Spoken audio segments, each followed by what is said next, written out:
Nunca olvidaré ese día. Fue el momento exacto en que descubrí hasta dónde podía llegar la avaricia de alguien que alguna vez llamé mi hijo. El aire en la tienda de electrodomésticos era frío, demasiado frío para un corazón que ya venía cargando tantas decepciones. Camila, mi nuera, caminaba entre los pasillos con paso decidido, mirando cada producto como si estuviera eligiendo un trofeo. Rodrigo la seguía, sonriendo de forma automática, como un niño que teme desobedecer a su maestra. «Mira esta, amor», dijo ella, señalando una nevera enorme, blanca, brillante. $23,000, pero es lo último en tecnología. Abre sola, fabrica hielo en forma de estrella y tiene pantalla táctil. Rodrigo soltó una risa nerviosa. «Camila, eso cuesta más que un coche». «Ay, cariño», replicó ella, girándose con ese tono dulzón que usaba cuando quería algo. «No seas tacaño. Piensa en lo que dirán nuestras visitas cuando la vean». Yo los observaba en silencio, apoyada en mi bastón, intentando no intervenir. Hacía rato que aprendí que, en su casa, las decisiones no se tomaban con amor, sino con apariencia. Camila no necesitaba una nevera, necesitaba ser admirada, y Rodrigo necesitaba su aprobación. «Mamá, ¿qué le parece?», preguntó de repente, como si buscara una excusa para distraerla de la idea. «Me parece un desperdicio de dinero, hijo», dije sin rodeos. «Hay cosas más importantes que una máquina para fabricar hielo». Camila me lanzó una sonrisa helada. «Claro, señora Amalia, pero usted siempre fue muy tradicional. Las cosas cambiaron. Ahora la tecnología lo es todo». Rodrigo trató de mediar, como siempre. «Camila, ya veremos, ¿sí? No te prometo nada hoy». Ella bufó y se cruzó de brazos. «Siempre lo mismo.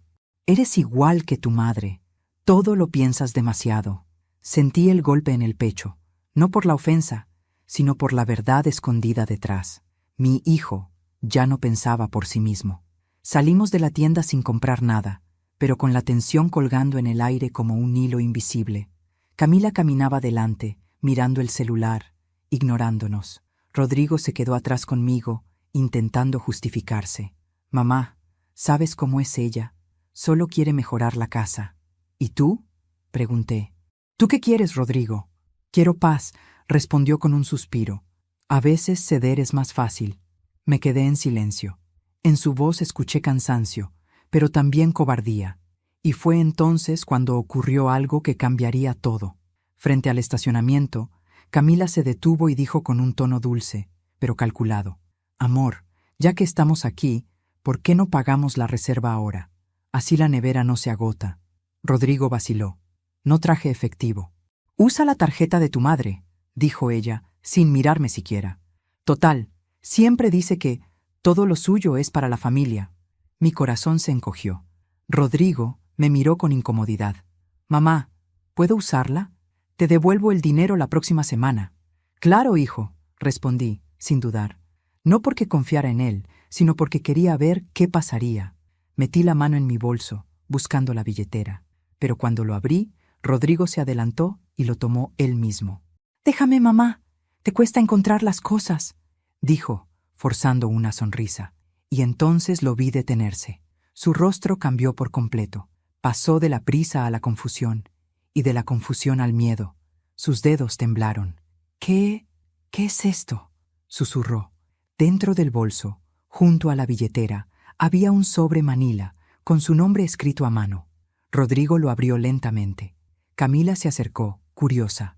Sacó los papeles y mientras leía, el color le abandonó el rostro. Sus ojos se llenaron de algo que nunca le había visto. «Culpa. No puede ser», murmuró. Camila frunció el ceño. «¿Qué pasa?». Rodrigo la miró sin responder, y su voz salió apenas como un hilo. «Mamá, ¿por qué nunca me dijiste esto? Pero antes de continuar, quiero hacerte una invitación muy especial. Suscríbete al canal y deja tu me gusta. Esto me ayuda a ver que me apoyas y disfrutas de mis historias. Y comenta aquí abajo desde qué ciudad nos estás viendo». Ahora, continuemos. Rodrigo seguía mirando los documentos sin saber qué decir. Camila intentó arrebatarle el sobre, pero él lo sostuvo con fuerza. «Déjalo, Camila», dije con voz firme. Ella me lanzó una mirada cargada de desprecio. «¿Qué está pasando aquí?». Rodrigo respiró hondo. «Son papeles de una cuenta Una herencia, me observó con incredulidad. ¿Papá te dejó todo esto? Asentí lentamente. Sí, Rodrigo, pero nunca fue para presumir ni para comprar lujos. Camila soltó una carcajada amarga. Ah, claro, la señora rica viviendo como pobre. ¡Qué original! Rodrigo guardó silencio. No podía mirarme. Sabía que en ese momento, más que dinero, había encontrado una verdad que no estaba preparado para enfrentar, que su madre no era la mujer débil y dependiente que creía, que su aparente pobreza era una elección, que yo había observado cada gesto suyo y de su esposa, esperando el momento exacto para mostrarles quién era realmente. Mientras caminábamos hacia el coche, Camila seguía murmurando entre dientes, calculando lo que podría haber hecho con ese dinero. Rodrigo no habló más. Parecía un niño perdido, sosteniendo un sobre que pesaba más que todo el oro del mundo. Yo, en silencio, sonreí para mis adentros. Sabía que ese era solo el comienzo, porque dentro de ese bolso había algo más que una tarjeta y unos papeles. Había una historia entera de amor, sacrificio y una venganza cuidadosamente planeada. Y ellos, sin saberlo, acababan de abrir la primera página. Hay silencios que pesan más que cualquier palabra, y el mío duró casi 20 años. 20 años guardando un secreto que podía cambiarlo todo, pero que preferí mantener bajo llave porque temía que el dinero destruyera lo poco que quedaba de mi familia. Cuando vi a Rodrigo con aquel sobre en las manos, supe que había llegado el momento que Ernesto siempre me dijo que vendría. Algún día, el dinero será una prueba, no un regalo. Esa noche no pude dormir. El rostro de mi hijo me perseguía incluso con los ojos cerrados. Vi su expresión de incredulidad, su respiración entrecortada, el temblor en sus dedos al leer los documentos. Era la primera vez en mucho tiempo que no veía soberbia en su mirada, sino miedo. Y, en el fondo, un poco de vergüenza. Me senté junto a la ventana, con una manta sobre las piernas, mientras el viento golpeaba los cristales. La casa estaba en silencio. Solo se escuchaba el tic-tac del reloj, el mismo que había estado con nosotros desde que Ernesto y yo nos casamos. Aquel sonido era un recordatorio constante de lo que habíamos vivido. Años de sacrificio, de trabajo duro, de amor sincero. Ernesto era mecánico, un hombre noble, de manos ásperas y sonrisa tranquila. Siempre decía que el dinero debía servir para proteger, no para presumir. Recuerdo claramente la tarde en que me habló de la cuenta secreta. Había empezado a sentirse mal del corazón, y aunque fingía calma, yo notaba el miedo en sus ojos. Me llamó a la cocina y con voz seria me dijo: «Amalia, necesito que escuches algo y lo recuerdes bien». Me senté frente a él, y sin decir palabra, sacó un sobre de su chaqueta. «Aquí está todo», me explicó. «Ahorros, inversiones y una cuenta que abría tu nombre». Lo miré confundida.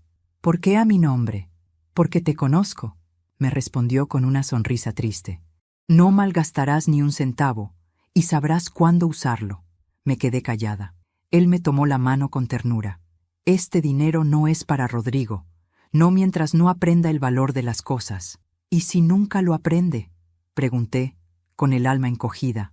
«Entonces deja que la vida le enseñe, pero no se lo des tú». Después de que Ernesto murió, Rodrigo cambió. Era joven, sí, pero no era solo el dolor. Empezó a volverse distante, impaciente, y cuando conoció a Camila, la distancia se volvió abismo. Ella tenía algo que lo envolvía: belleza, ambición y esa capacidad de hacer que los demás se sintieran pequeños. En el funeral de Ernesto, mientras yo lloraba, ella ya estaba hablando con los invitados sobre la oportunidad de mudarse a la ciudad. Esa fue la primera vez que sentí miedo. Miedo de perder no solo a mi esposo, sino también a mi hijo.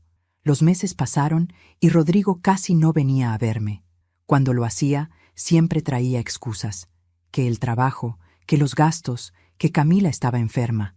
Yo le creía, porque una madre prefiere engañarse a sí misma antes que aceptar que su hijo ya no la necesita.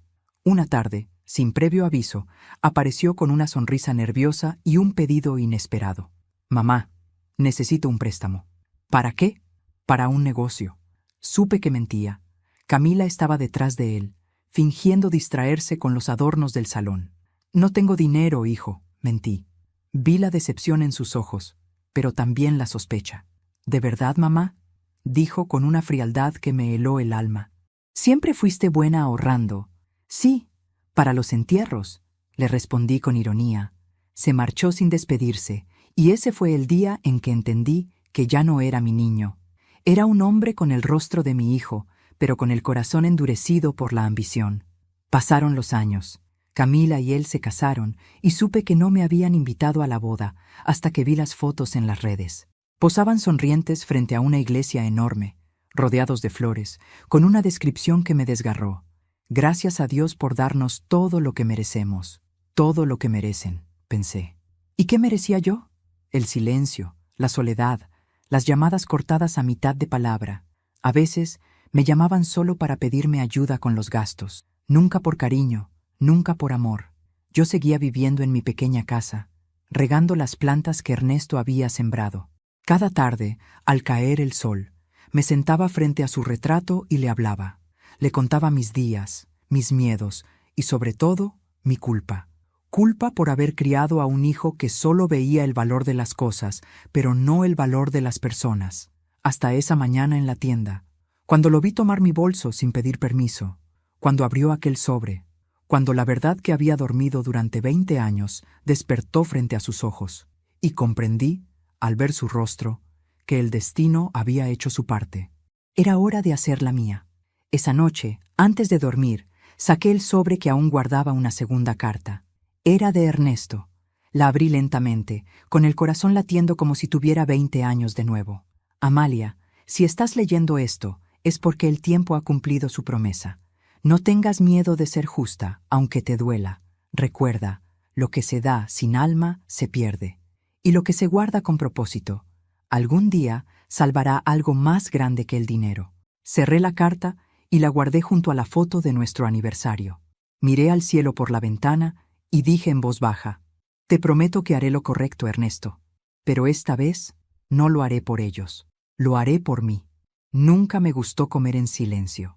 En mi casa, cuando Ernesto vivía, las cenas eran sinónimo de conversación, de risas, de olor a pan recién hecho y música suave de fondo. Pero desde que Camila entró en nuestras vidas, el silencio se convirtió en la norma. Un silencio pesado, incómodo, que olía a juicio y a desprecio. Aquella noche, Rodrigo me había invitado a cenar a su casa para aclarar las cosas. Su voz por teléfono sonó amable, pero algo en el tono me inquietó. Aún así, acepté. No por él, sino por mí. Quería ver hasta dónde llegaría la desvergüenza de mi nuera. Cuando llegué, Camila abrió la puerta con su sonrisa de costumbre, esa que usaba como máscara. «Señora Amalia», exclamó fingiendo entusiasmo. «¡Qué alegría tenerla aquí!». Su abrazo fue tan frío como el mármol del piso. Rodrigo apareció detrás, con una camisa arrugada y mirada cansada. «Mamá», dijo dándome un beso rápido. «Gracias por venir. Siempre es un placer ver a mi hijo», respondí, mirándolo directo a los ojos. El comedor estaba impecable, casi teatral.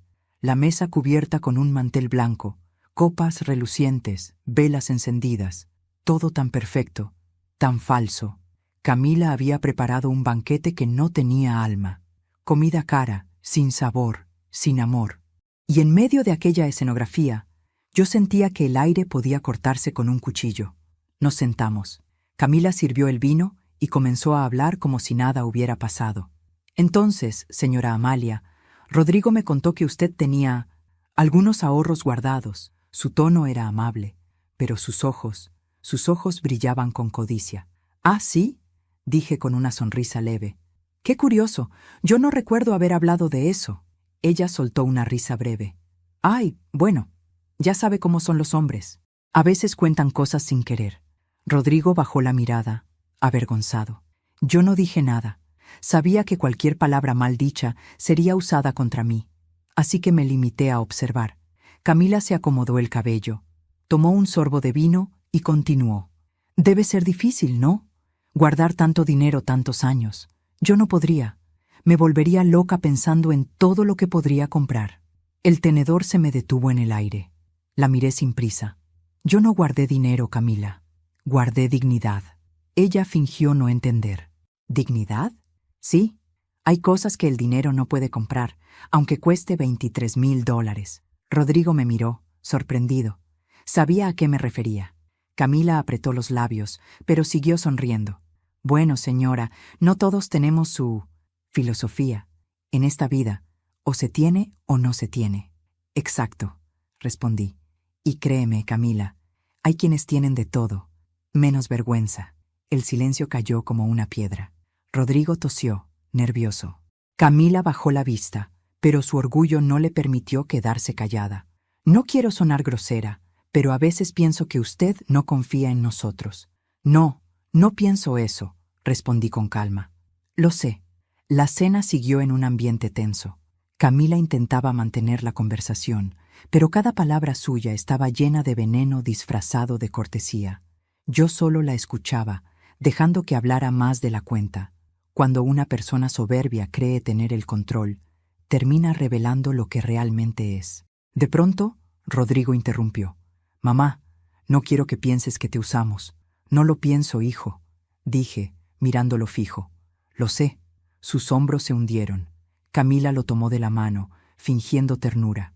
«No exageres, cariño. Tu madre está sensible. Seguro el tema del dinero la tiene confundida». Esa palabra, confundida, fue el golpe final. La usó como quien lanza una piedra envuelta en flores. Respiré hondo. «Camila, déjame decirte algo», dije con voz baja, pero firme. Cuando una persona mide el valor de otra por su cuenta bancaria, demuestra que está vacía. Y lo vacío, tarde o temprano, se rompe. Ella intentó responder, pero Rodrigo la detuvo con un gesto. Se levantó y dijo: «Mamá, creo que será mejor que terminemos aquí». Me puse de pie también. «Tienes razón, hijo. Pero no te preocupes, yo ya terminé. Hace mucho». Tomé mi bolso, el mismo de aquella tarde, y me marché sin mirar atrás. Sentí el aire fresco de la noche golpear mi rostro, y supe que ese era el último banquete de hipocresía al que asistiría. De camino a casa, el silencio del auto se volvió cómplice de mis pensamientos. Recordé las palabras de Ernesto. Cuando la gente te humille, no respondas con rabia, responde con hechos. El tiempo se encarga de poner a cada quien en su lugar. Esa noche, al llegar, me serví una taza de té y me senté frente al retrato de mi esposo. «Tienes razón, amor», susurré. «Ya no merecen mis lágrimas, solo mi lección». Fui hasta mi escritorio y abrí el cajón donde guardaba los documentos. Saqué 3 sobres vacíos y los coloqué uno junto al otro. Uno decía Rodrigo, otro Camila, y el tercero, yo. Acaricié el papel con los dedos. No sabía exactamente qué escribir todavía, pero sí tenía claro algo. La próxima vez que nos sentáramos a una mesa, no sería para comer, sería para ajustar cuentas. No pude dormir esa noche. Las palabras de Camila aún resonaban en mi cabeza, como un eco que se negaba a morir. Debe ser difícil guardar tanto dinero tantos años. No sabía cuánto tenía razón, porque guardar dinero es fácil. Lo difícil es guardar la verdad. A las 3 de la madrugada, encendí la lámpara del escritorio. El tic-tac del reloj sonaba como un corazón que no quería callarse. Saqué del cajón los sobres que había preparado la noche anterior y los observé con detenimiento. 3 nombres, 3 destinos, y un pasado que, de pronto, me parecía más vivo que nunca. Respiré hondo y abrí la vieja carpeta donde Ernesto había dejado todos los documentos bancarios. El papel olía a tiempo, una mezcla de tinta envejecida y polvo. Entre los recibos y cartas encontré algo que nunca antes había notado, un pequeño número escrito a lápiz en la esquina de una hoja. 46. Nada más, solo eso. Pero en la letra de Ernesto, incluso un número podía ser una pista. Me quedé mirando ese 46 como quien observa una puerta cerrada, y en mi mente una frase que él solía repetir empezó a cobrar sentido. El dinero se guarda en cuentas, pero las cuentas verdaderas están en el corazón. Pensé que tal vez ese número no tenía nada que ver con el banco, o tal vez sí. Busqué entre los papeles hasta encontrar un extracto antiguo, de una cuenta que no recordaba haber visto. Cuenta 46. Fondo Confidencial Ernesto Cárdenas. Mi corazón dio un salto. Esa cuenta no estaba a mi nombre, era de él, y tenía una nota adherida al reverso. Abrir solo cuando la confianza desaparezca. Me quedé inmóvil. El alma me temblaba. Ernesto, incluso muerto, seguía guiándome. A la mañana siguiente fui al banco. Llevé conmigo los papeles y la carta de Ernesto que aún conservaba. La empleada, una mujer joven con una sonrisa mecánica, revisó los documentos. «Esta cuenta es muy antigua, señora», dijo. «Tendré que hablar con el gerente». Esperé pacientemente, con las manos cruzadas sobre el bolso. Cuando el gerente apareció, su expresión cambió al ver el nombre de Ernesto. «¿Usted es la esposa?», preguntó con respeto. Asentí. «Sí, Ernesto Cárdenas». Su esposo dejó instrucciones precisas. Esta cuenta fue transferida a un fondo inactivo, pero con un acceso especial. Me entregó un sobre sellado. Él pidió que esto se entregara solo a usted si alguna vez venía personalmente. Salí del banco con el sobre apretado contra el pecho. El aire afuera era cálido, pero yo sentía frío. Caminé sin rumbo durante unos minutos antes de sentarme en una plaza cercana. Abrí el sobre con cuidado. Dentro había una carta escrita con su letra firme y pausada. «Amalia, si estás leyendo esto, es porque llegó el momento de mirar más allá del dinero. En esta cuenta no hay fortuna, sino algo más importante. Pruebas. Pruebas de lo que los demás hacen cuando creen que nadie los ve. He guardado registros, documentos y grabaciones. Si alguna vez nuestro hijo se deja llevar por la avaricia, sabrás qué hacer. Pero no uses esto para castigar, sino para enseñar. El fuego más puro no destruye, ilumina». En el fondo del sobre encontré una pequeña memoria USB y una hoja con anotaciones. No lo podía creer. Ernesto había reunido evidencia de movimientos sospechosos, transferencias y firmas, entre ellas, una a nombre de Camila. Mis manos comenzaron a temblar. En ese momento entendí que mi esposo, incluso enfermo, había visto lo que yo no quise ver, que el amor ciego hacia nuestro hijo podía convertirse en su perdición. Esa noche conecté la memoria al viejo computador. La pantalla se encendió lentamente, como si también dudara de lo que estaba a punto de mostrarme. Había varios archivos, todos con fechas y descripciones. Uno de ellos decía: «Reunión, Rodrigo, firma duplicada». Hice clic. El video mostraba a Rodrigo y Camila, mucho más jóvenes, hablando en el taller de Ernesto. Ella lo convencía de firmar unos documentos mientras mi esposo estaba en el hospital. «Nadie se enterará, amor. Tu madre no entiende de números», decía ella, con ese tono dulce que siempre usaba para manipular. «Pero es su cuenta», respondía Rodrigo, dudando. «Por eso mismo, si está a su nombre, no sospecharán. Y cuando falte tu padre, todo será tuyo». Mi respiración se cortó. No podía creer lo que veía. Eran ellos, los dos, planeando apropiarse del dinero que Ernesto había trabajado toda su vida. Mi hijo, el niño que alguna vez dormía abrazado a mi falda, convertido en un cómplice silencioso de su propia ruina. Apagué el monitor con un golpe seco. No lloré. Ya no tenía lágrimas, solo una calma amarga que me quemaba por dentro. Me levanté, fui hasta el espejo y me miré largo rato. Allí estaba yo, una mujer de 66 años, con el rostro marcado por la vida, pero con la mirada de quien vuelve a nacer. Ernesto me había dejado un legado más grande que cualquier cuenta, la verdad, y con ella, la posibilidad de justicia. Esa noche escribí en mi cuaderno una sola frase: «Cuando el silencio se llena de pruebas, ya no es silencio, es venganza que respira». Doblé la carta de Ernesto y la guardé junto a los 3 sobres que había preparado. Ahora sabía qué escribir en cada uno. El primero, para Rodrigo; el segundo, para Camila; y el tercero, para mí misma. Era hora de comenzar el plan, no con gritos, no con furia, sino con la paciencia de quien entiende que el tiempo, cuando se usa bien, es el arma más poderosa que existe. Dicen que la venganza es dulce, pero no lo es. La verdadera venganza no sabe a miel, sabe a silencio, a ese tipo de silencio que asusta, porque no grita, solo observa, espera, y cuando menos lo esperas, actúa. Después de leer la carta de Ernesto y ver el video, supe exactamente lo que debía hacer. No podía devolverle la vida, pero sí podía devolverle la dignidad que ellos le habían robado. Y para eso necesitaba jugar el mismo juego que ellos, la mentira. Solo que esta vez la mía tendría propósito. Durante días me comporté como siempre. Los llamé, pregunté por ellos, fingí que todo estaba bien. Rodrigo, al principio, se mostró distante, casi incómodo.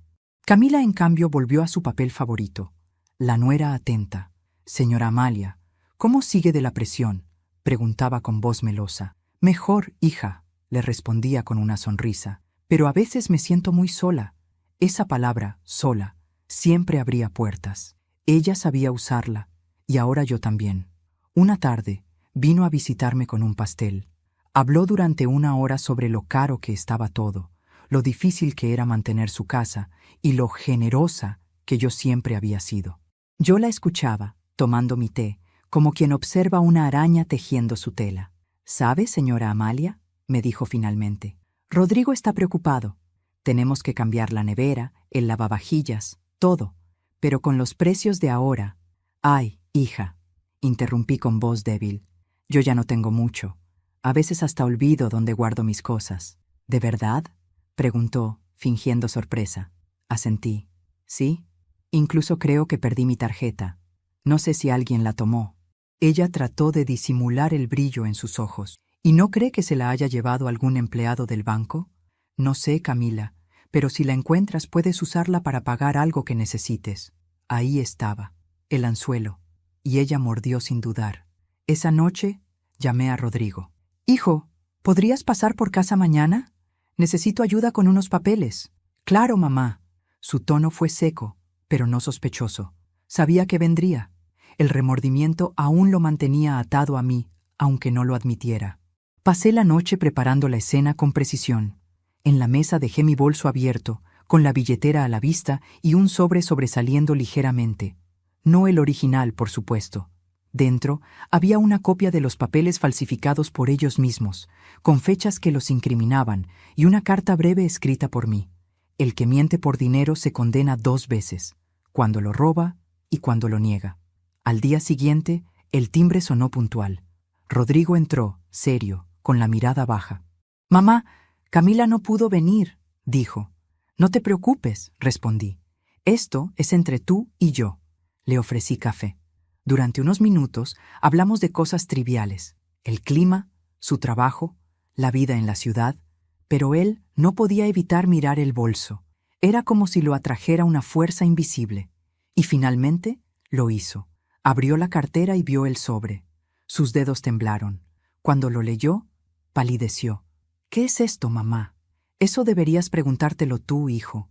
Me miró, confundido. «No entiendo». «Claro que entiendes. Lo hiciste hace años, cuando firmaste los papeles del taller de tu padre». Rodrigo dio un paso atrás. «¿Cómo sabes eso?». «Porque él también lo supo, y lo grabó». El silencio se hizo tan denso que podía oír su respiración entrecortada. Se llevó las manos al rostro y murmuró: «Yo no quería... Fue idea de Camila». «No, Rodrigo, fue idea de tu ambición. Ella solo te enseñó a escucharla». Antes de continuar, dime aquí en los comentarios qué te está pareciendo esta historia hasta ahora y qué harías tú en mi lugar. No te vayas del video, porque lo que viene a continuación te pondrá la piel de gallina. Rodrigo se desplomó en la silla. «¿Qué vas a hacer con esto?», preguntó, casi sin voz. «Nada», dije tranquila. «Aún no». «¿Vas a denunciarme?». «No, hijo, no pienso rebajarme a eso». «Entonces, ¿qué quieres?». Me incliné hacia él. «Quiero que sepas lo que se siente tener miedo». Su rostro se contrajo. «¿Miedo de qué?». «De perderlo todo, de no saber cuándo va a caer el golpe». Sonreí con calma. «Esa es la verdadera justicia, no el castigo, sino la conciencia». Rodrigo se levantó, tomó su abrigo y se fue sin mirar atrás. Sabía que había perdido algo más que dinero. Había perdido el control. Y eso, para los que viven del poder, es peor que la ruina. Cuando el silencio volvió a llenar la casa, me senté en el sofá y acaricié el marco del retrato de Ernesto. «Ya empezó, amor», le dije en voz baja, no con ira, sino con verdad. A la mañana siguiente recibí una llamada. Era Camila. «Señora Amalia», dijo, fingiendo dulzura, «Rodrigo está preocupado. ¿Puedo ir a verla esta tarde?». «Por supuesto, hija, pero ven sola». Colgué el teléfono y miré el sobre vacío sobre la mesa. Ahora le tocaba a ella.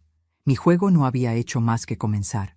No hay nada más poderoso que la calma de una mujer que ya no tiene miedo.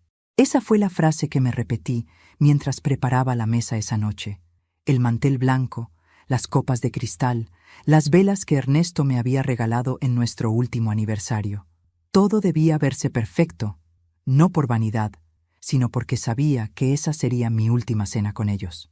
Rodrigo y Camila creían que era una simple reunión familiar, un intento de reconciliación, y así se los hice creer. Los invité con una llamada tranquila, casi afectuosa. Me gustaría que cenáramos juntos, los tres. Hace tiempo que no compartimos una comida sin discusiones. Camila aceptó enseguida. El dinero, pensé, hace que los lobos confundan el olor de la trampa con el perfume del banquete. Encendí las velas y abrí el viejo bolso que había usado tantas veces. Dentro coloqué 3 sobres, idénticos a los de la primera vez, pero esta vez el contenido sería distinto. En el de Rodrigo guardé las pruebas de sus firmas falsas y un documento notarial. En el de Camila, copias de las transferencias bancarias y mensajes que la vinculaban con las cuentas robadas. Y en el mío, una carta. Una sola hoja donde escribí: el dinero no se roba 2 veces. La primera vez se roba del bolsillo, la segunda, del alma. Llegaron puntuales. Camila vestía de rojo, con ese aire altivo que siempre me recordaba a las mujeres que confunden elegancia con soberbia. Rodrigo, en cambio, parecía distinto. Tenía ojeras profundas y una tensión que le doblaba los hombros. Mamá, dijo al entrar, forzando una sonrisa. Qué gusto verte tan animada. A veces, hijo, uno se anima cuando ya no le queda nada que perder, respondí suavemente. Camila se sentó sin esperar invitación. ¡Qué lindo todo!, dijo mirando la mesa. Se nota que ha estado ocupada. Sí, respondí, preparando la cena más importante de mi vida. Sirví el vino, lento, con manos firmes. El aire estaba espeso, pero yo sentía una paz extraña, una paz que solo llega cuando el corazón ya soltó el rencor. Durante los primeros minutos, fingimos cortesía. Camila hablaba del nuevo coche, del viaje que planeaban, de sus proyectos de futuro. Rodrigo apenas probaba la comida. Yo sonreía, escuchando, sabiendo que cada palabra los acercaba un poco más al abismo que ellos mismos habían cavado. «Mamá», dijo él de pronto, «quería agradecerte por todo». «¿Por todo?», pregunté. «¿Por el dinero, por los años de silencio o por la lección que estás a punto de recibir?» Camila soltó una risita nerviosa. «Ay, señora, siempre tan dramática». Me incliné sobre la mesa y la miré a los ojos. «Tú no sabes lo que es el drama, Camila, pero esta noche lo aprenderás». Saqué los sobres del bolso y los coloqué frente a ellos. «Antes de comer el postre, quiero que lean esto». Rodrigo palideció. Camila arqueó una ceja curiosa. «¿Otra herencia?», ironizó. «No, hija», le dije con calma. «Es la cuenta final». Rodrigo abrió el suyo primero. Sus manos temblaban mientras pasaba las páginas. Cuando vio los documentos, levantó la vista con los ojos vacíos. «¿Cómo conseguiste esto?» «No lo conseguí», respondí. «Me lo dejó tu padre». «¿Papá?», asentí. Sí, él sabía todo, y grabó cada movimiento, cada firma, cada mentira. Camila empezó a reír. «Por favor, esto no tiene validez legal, no puede probar nada». «Tienes razón», dije. «Por eso no lo llevé a los tribunales, lo llevé a algo más fuerte, la verdad». Ella se puso de pie, roja de furia. «Esto es una locura. Usted está enferma». «Puede ser», admití, «pero mi enfermedad se llama memoria, y tú olvidaste que la memoria, cuando se despierta, no perdona». Rodrigo bajó la cabeza. «Mamá, yo...» «No hables, hijo», lo interrumpí. «Las palabras ya no sirven». Me miró, con los ojos llenos de lágrimas. «Perdóname». «No puedo», le dije, «pero puedo liberarte». Abrí el tercer sobre, el mío, y saqué un documento notarial. «Todo lo que poseo, desde las cuentas hasta la casa, ha sido transferido hoy mismo». Camila se inclinó hacia adelante, confundida. «¿Transferido a quién?» «A una fundación». ¿Una fundación? ¿Cuál?» «Una que se llama Ernesto Vive». Sus rostros quedaron petrificados. «Ayuda a mujeres mayores abandonadas por sus familias», continué. «Mujeres como yo». Camila se quedó sin palabras. Rodrigo, temblando, rompió en llanto. «¿Por qué hiciste esto?», gimió. «Porque tenía que hacerlo», dije sin elevar la voz. «Porque si les hubiera dejado ese dinero, habría traicionado todo lo que tu padre creyó en mí». Me levanté despacio y caminé hacia la ventana. Afuera, el viento movía las cortinas y la luna entraba plateando la habitación. Cuando uno ama de verdad, Rodrigo, dije mirando al cielo, no protege los bolsillos de los suyos, protege sus almas. Mamá. No, lo interrumpí. Esta noche no me llames mamá, me giré hacia ellos. Llámenme por mi nombre, Amalia. La mujer que crió a un hijo que olvidó lo que era tener corazón. Camila se levantó y salió sin despedirse, con el rostro desfigurado por la rabia. Rodrigo permaneció sentado, sin poder moverse. No puedo vivir con esto, murmuró. Sí puedes, le respondí, y debes hacerlo. El remordimiento también enseña. Caminé hacia él y le puse la mano en el hombro. Por primera vez en años, sentí compasión. Ve, hijo, todavía tienes tiempo de aprender a ser mejor. Él me miró con lágrimas. ¿Algún día podré ganarme tu perdón? Sonreí débilmente. Eso no depende de mí, sino de ti. Rodrigo salió. La puerta se cerró con un clic suave, como un punto final. Apagué las velas una a una. El olor del humo se mezcló con el de la cena fría. Tomé el bolso, lo cerré y lo coloqué sobre la repisa. Ya no lo necesitaba. Había servido su propósito, guardar el secreto y liberarme de él. Esa noche dormí profundamente por primera vez en muchos años, sin miedo, sin culpa, con la sensación de que Ernesto, desde donde estuviera, sonreía satisfecho. Han pasado 2 semanas desde la cena, 2 semanas en las que mi casa volvió a llenarse de silencio, pero ya no era un silencio hostil. No pesaba, no cortaba, era un silencio limpio, nuevo, como si cada rincón respirara otra vez. Podía escuchar el canto de los pájaros por la mañana y el tic-tac del reloj sin sentir el vacío. Rodrigo no volvió a llamarme. Camila desapareció, y lo agradecí. No guardo odio. Solo aprendí a no esperar nada de quienes ya me mostraron lo que son.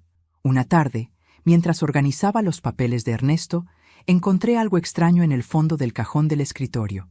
Era un sobre sellado, amarillento, con mi nombre escrito a mano, Amalia. Reconocí su letra al instante. Mis dedos temblaron al abrirlo, como si estuviera tocando la voz de un fantasma amado. Dentro había una carta corta y una pequeña llave dorada, con las iniciales S grabadas en la base. La carta decía: Amalia, si alguna vez el silencio te pesa, vuelve al lugar donde comenzó todo. Allí te esperará mi última promesa. No es dinero, ni casa, ni herencia. Es algo que no se puede tocar, pero sí sentir. La certeza de que nunca estuviste sola. Cuando terminé de leer, sentí un nudo en la garganta. Durante años había creído que ya no quedaban secretos entre Ernesto y yo, pero él, incluso después de la muerte, seguía encontrando maneras de hablarme. Esa llave, esa promesa, sabía exactamente a dónde me estaba enviando, al pueblo donde nos conocimos. Preparé una pequeña maleta, solo llevé lo esencial, un abrigo, el retrato de Ernesto y la llave. No le dije a nadie que me iba. A esa edad, una aprende que hay viajes que se hacen sin testigos, porque pertenecen al alma. El autobús partió temprano, cuando el sol apenas despuntaba entre los cerros. Miré por la ventana mientras el paisaje cambiaba. Las calles grises de la ciudad se transformaban en caminos de tierra, en colinas cubiertas de árboles, en el verde eterno del campo. Cada kilómetro era un regreso, no solo al pasado, sino a mí misma. El pueblo seguía igual, aunque el tiempo lo había cubierto con una fina capa de nostalgia. Las casas conservaban los techos de tejas rojas, el aroma a pan recién horneado flotaba en el aire, y las campanas de la iglesia marcaban el mediodía con el mismo sonido que escuché la primera vez que llegué allí con apenas 20 años. Caminé despacio por las calles empedradas. Cada paso era un recuerdo. Aquí fue donde Ernesto me compró mi primer helado. Allí, donde se arrodilló, empapado de grasa, para pedirme que me casara con él. Y más allá, el banco de madera donde nos sentábamos a ver pasar el tren, soñando con tener un taller y una familia. El corazón me latía fuerte, como si el alma supiera que estaba a punto de cerrar un ciclo que había estado abierto demasiado tiempo. Llegué al taller. Era pequeño, con las paredes despintadas y la puerta azul descascarada por el sol. La chapa tenía polvo y óxido, pero cuando introduje la llave, giró suavemente, como si nunca hubiera pasado el tiempo. El sonido del cerrojo abriéndose me estremeció. Empujé la puerta y entré. El aire olía a madera vieja, a aceite de motor, a tabaco. El mismo olor de aquellos días cuando Ernesto pasaba horas reparando autos mientras yo le llevaba café. Las herramientas seguían colgadas en la pared, cubiertas por una capa de polvo tan fina que parecía ceniza. Una parte de mí sintió miedo, como si al mover algo pudiera despertar un recuerdo que no estaba lista para enfrentar.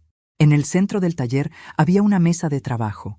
Sobre ella, una caja metálica cerrada con un candado pequeño.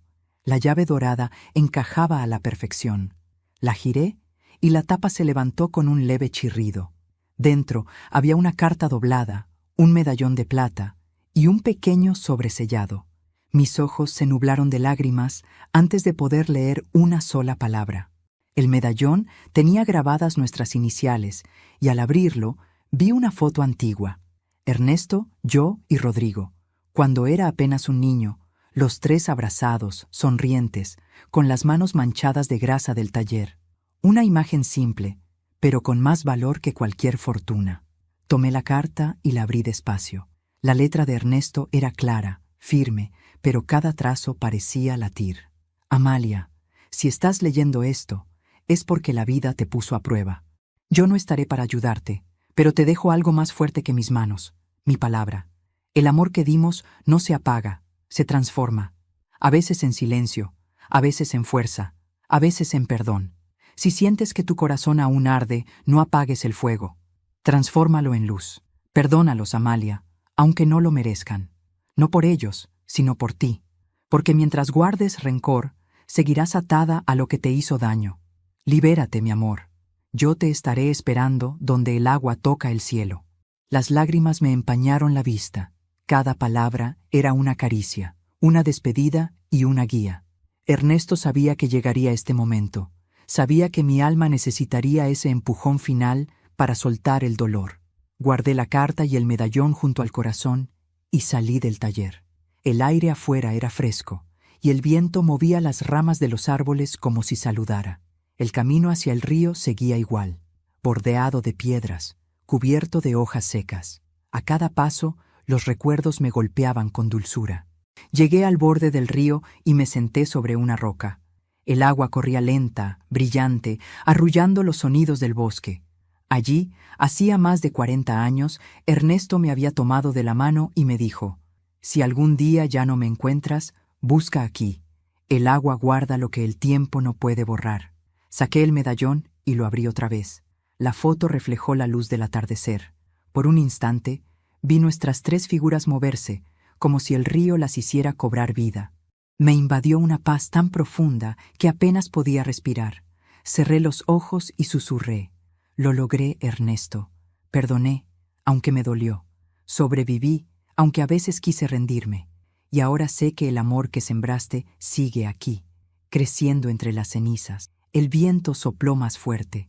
No sé si fue imaginación o fe, pero juraría que una voz, su voz, se mezcló con el murmullo del agua.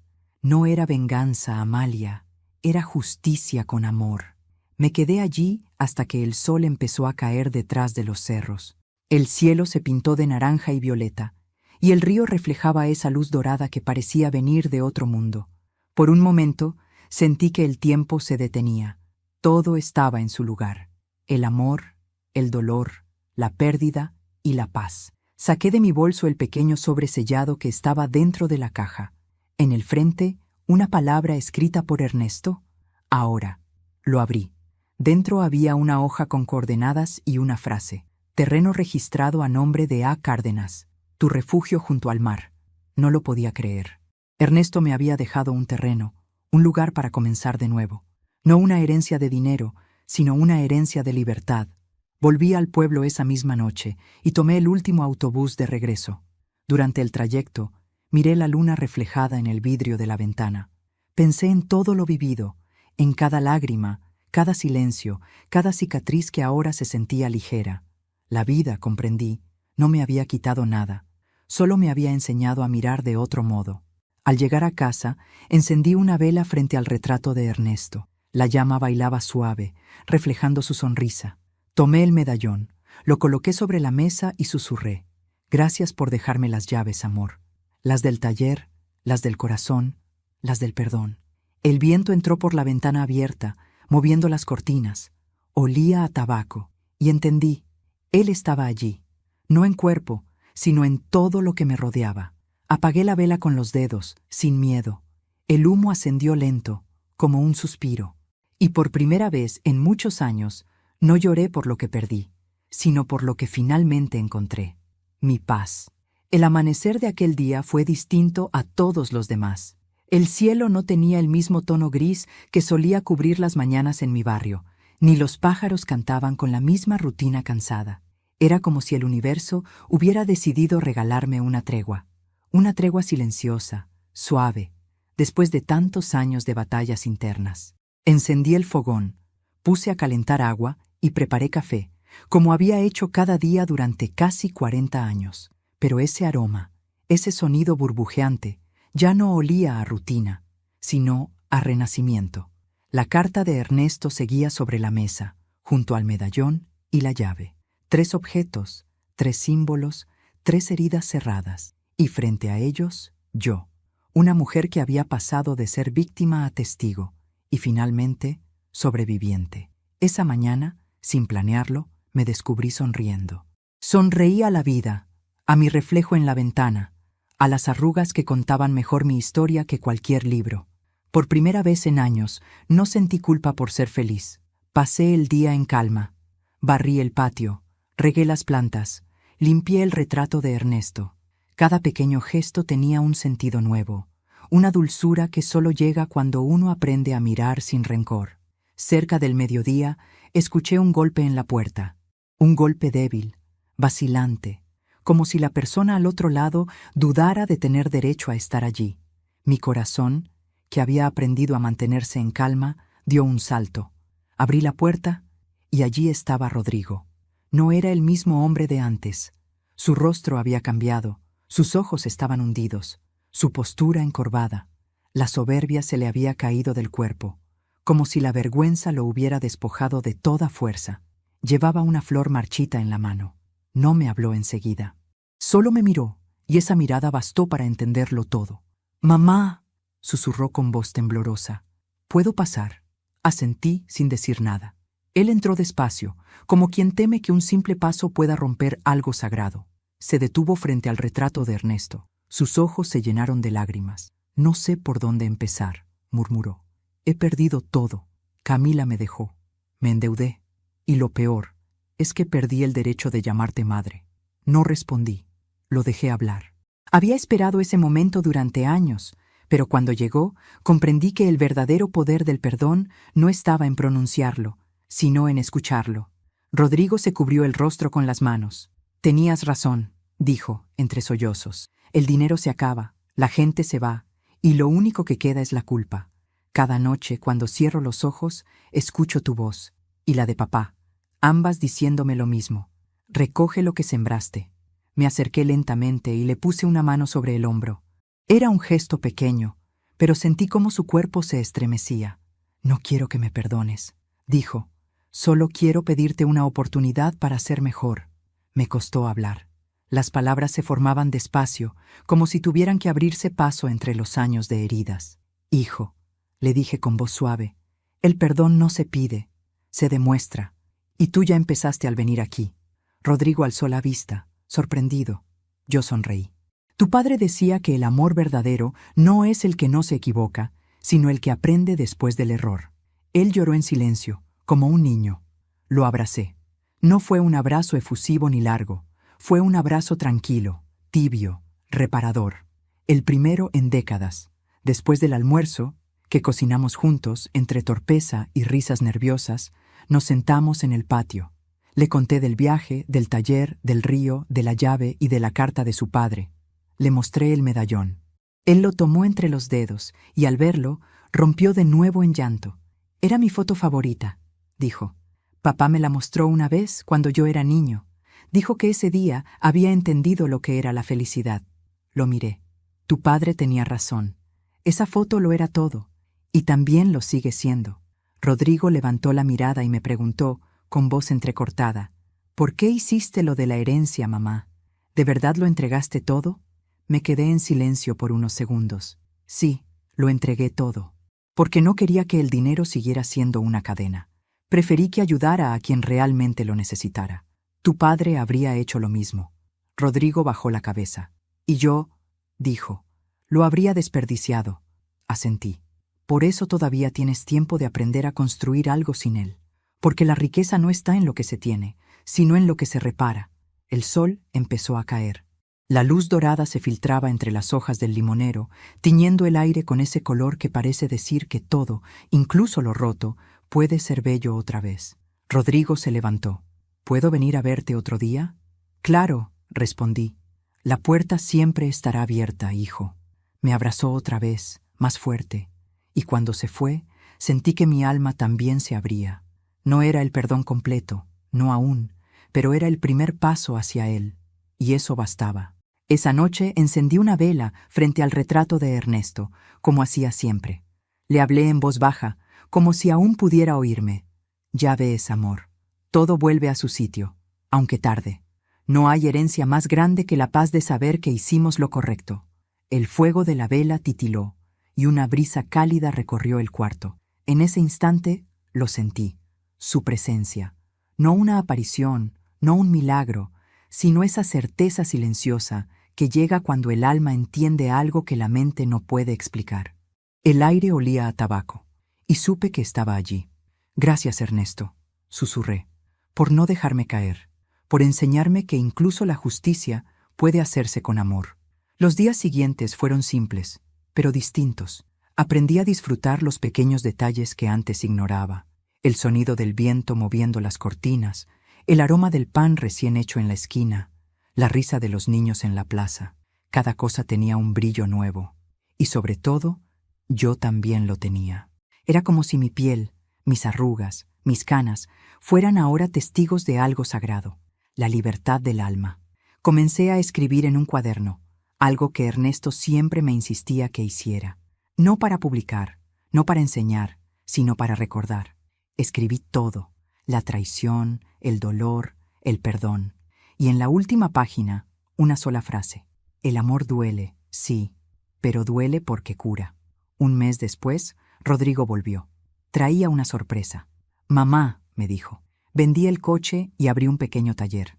El mismo nombre que el de papá, Motores Cárdenas, pero esta vez quiero hacerlo bien, sin trampas, sin mentiras, y si tú me lo permites quiero que vengas a verlo. No pude evitar llorar. Claro que iré, respondí. Tu padre estaría orgulloso de ti. Cuando lo vi alejarse, supe que el ciclo estaba completo. El hijo que me había robado la paz me la estaba devolviendo, sin saberlo, a través de sus actos. Y Ernesto, desde donde estuviera, seguramente sonreía. Esa noche escribí mi última carta, no para nadie más, sino para mí misma. Amalia, lo lograste.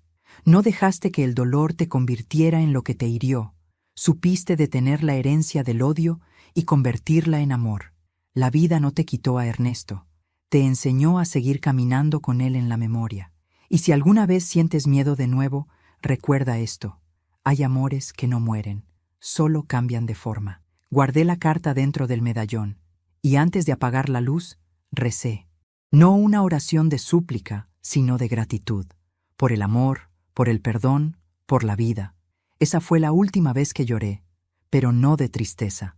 Lloré porque comprendí que el precio del amor verdadero no es el dolor, sino la capacidad de perdonar incluso cuando no hay disculpas. Y esa noche, en mi habitación silenciosa, con la vela aún ardiendo y el viento colándose por la ventana, sentí que todo había valido la pena. El fuego de la vela se consumió lentamente, hasta quedar solo una pequeña brasa. Esa brasa era mi alma, ardiendo, viva, eterna. Y ahora, antes de que cierres este video, quiero pedirte algo desde el corazón. Escríbeme en los comentarios si alguna vez tuviste que perdonar algo que te dolió profundamente. Dime desde qué ciudad estás viendo esta historia, y déjame tú si crees que el amor, incluso en su forma más dura, siempre deja una lección. Dale me gusta y suscríbete al canal para más historias que nos recuerdan que la dignidad, el amor y el perdón siempre florecen, incluso después del invierno. Gracias por acompañarme hasta aquí. Y recuerda, nunca es tarde para empezar de nuevo.